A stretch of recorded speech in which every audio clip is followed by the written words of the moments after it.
জাতীয় ঈদগাহ ময়দানে ঈদুল আজহার প্রধান জামাত অনুষ্ঠিত হচ্ছে, সরাসরি যাচ্ছে সেখানে।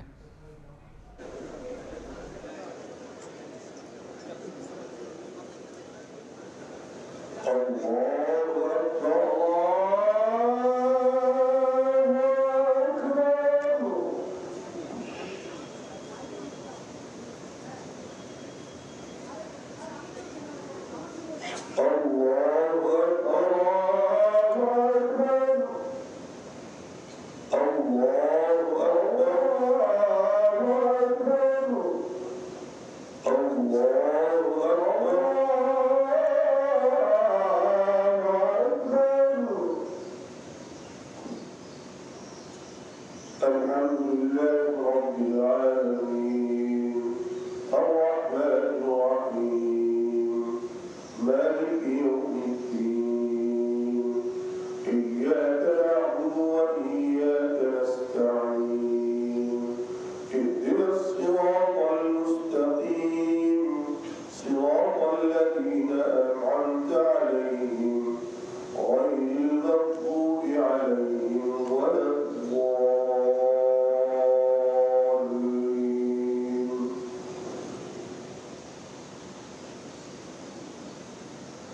سبح اسم ربك الأعلى الذي خلق فسوى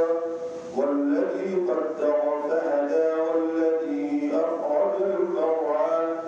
فجعله غثاء أحوى سنقرئك فلا تنسى إلا ما شاء الله إنه يعلم الجهر وما يخفى ونيسرك لليسرى فذكر إن نفعت الذكرى سيذكر من يخشى ويتجنبها الأشقى الذي يصلى النار الكبرى ثم لا يموت فيها ولا يحيا قد أفلح من تزكى وذكر اسم ربه فصلى بل تؤثرون الحياة الدنيا والآخرة خير وأبقى إن هذا لفي الصحف الأولى صحف إبراهيم وموسى الله أكبر الله أكبر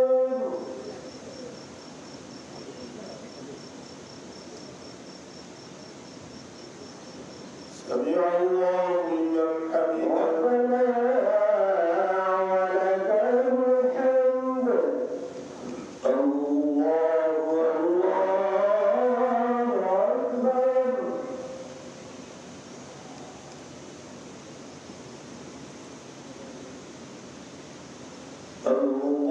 ওখানে তো তোমার ফোন করে বলছে আমার কাছে নাই তো, আমার দূরে অনেক দূরে আমার।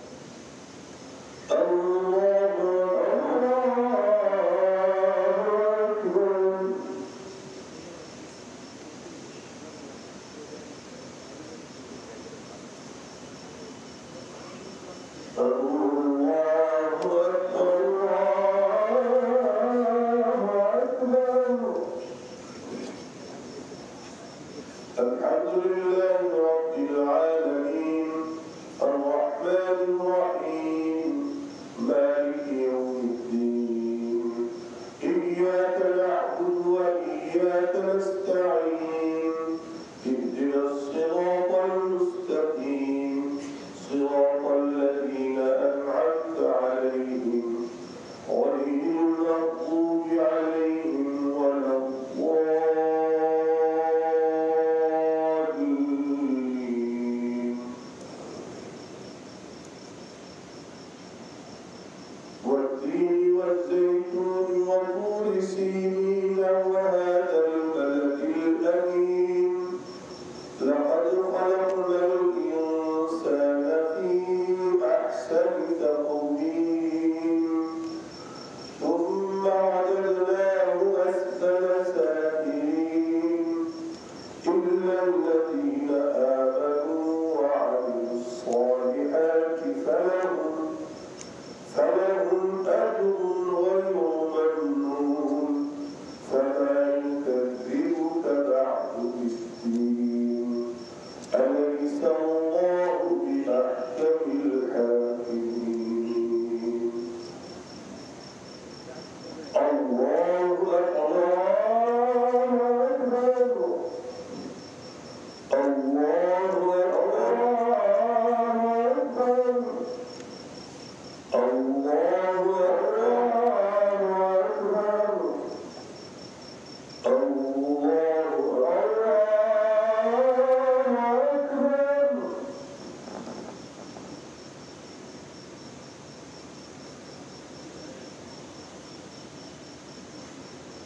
سمع الله لمن حمده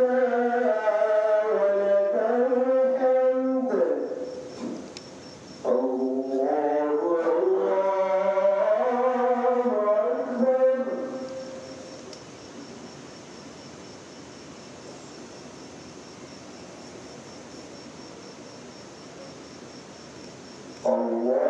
أكبر الله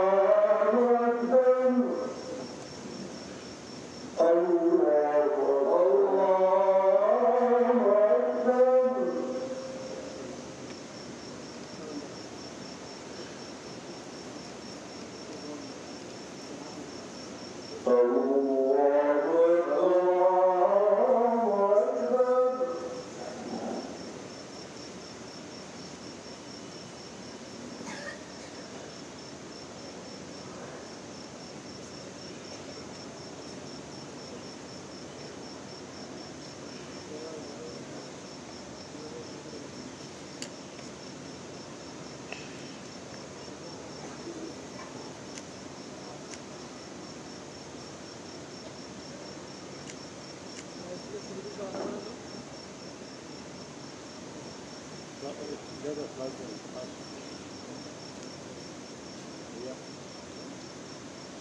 السلام عليكم ورحمة الله.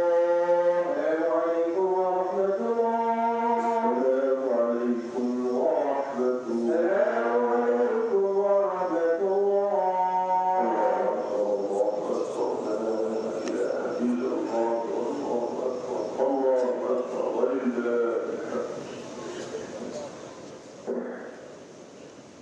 দেখছি যে জাতীয় ঈদগাহে যে নামাজটি ছিল সেটি কিন্তু শেষ হয়ে গেল। আপনারা দেখতে পাচ্ছেন যে নামাজ ইতিমধ্যে শেষ হয়ে গেছে। ঠিক 7:30 কিন্তু এই নামাজটি শুরু হয়েছিল এবং রাষ্ট্রপতি মোহাম্মদ শাহাবুদ্দিন তিনি এখনও উপস্থিত রয়েছেন। আপনারা দেখছেন মূল যে নামাজ সেই নামাজ শেষ হয়ে গেছে এবং আমরা দেখছি যে নামাজের পরে যে আনুষ্ঠানিকগুলো রয়েছে সেটি কিন্তু চলছে এবং এরপরই আসলে দোয়া অনুষ্ঠিত হবে এবং তারপর সেই চিরচেনা দৃশ্য অর্থাৎ সে যে কোলাকুলির দৃশ্য যা ঈদের সময় আমরা দেখতে পাই সেটি আসলে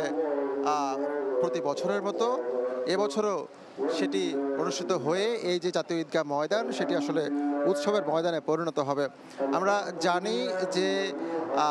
আষাঢ়ের এই মাস সংখ্যা ছিল যে দুপুরের পর থেকে বৃষ্টি হওয়ার, কিন্তু সকালে আকাশ মেঘাচ্ছন্ন কিছুটা ছিল কিন্তু বৃষ্টি হয়নি। সেই জায়গা থেকে আসলে মুসল্লিরা বলা চলে যে দলে দলে কিন্তু একটি ঝলমলে ঈদের সকালকে সঙ্গী করেই কিন্তু সব শ্রেণী পেশার সব বয়সী নারী পুরুষ সেই ঈদের জামাতে সামিল হন এবং সেই নামাজটি আসলে 7:30 শুরু হয়েছে। বলা চলে যে রাষ্ট্রের সর্বোচ্চ গুরুত্বপূর্ণ ব্যক্তি তো বটেই, সাধারণ যে নাগরিক সেই নাগরিকও আসলে এই নামাজে অংশ নিয়েছেন এবং সেই জায়গা থেকে বলা চলে যে বৈষম্যহীন একটি জমায়েত এবং সেই জমায়েতের যে নামাজ সেই নামাজটি কিন্তু 7:30 শুরু হয়ে এখন শেষ হয়েছে।